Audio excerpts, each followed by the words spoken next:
Bumiyahe patungong Pag-asa Island sa Palawan ang delegasyon ng Commission on Elections sa pamumuno ni Chairman George Erwin Garcia sa unang araw ng voters registration sa bansa.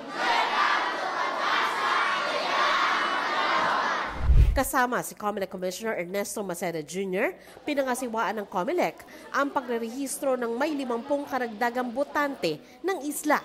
Marami sa kanila registered voter ng ibang lugar na nagpapalipat na ngayon sa Pag-asa Island. Kahit nasa mahigit 500 lang ang botante dito sa Pag-asa Island, nais daw ipakita ng COMELEC ang kahalagahan ng pagpaparehistro at ang pagbibigay halaga na rin sa Pag-asa Island bilang bahagi ng ating bansa.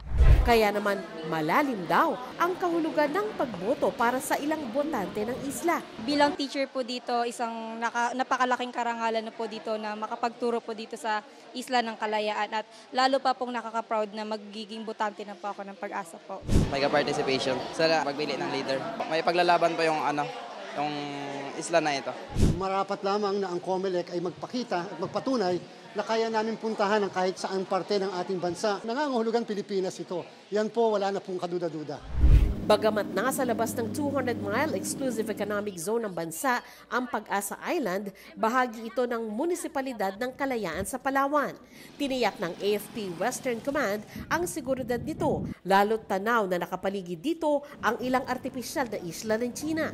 Nag-radio challenge nga ang China sa eroplanong sinasakyan ng COMELEC bago ito lumapag sa Pag-asa.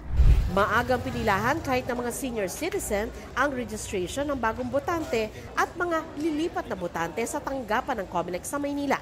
Sa COMELEC Batangas City, naging problema ang maliit na espasyo ng kanilang tanggapan. Tinatayang nasa 3 milyong botante sa buong bansa ang maaring makapagrehistro para makaboto sa 2025 national and local elections.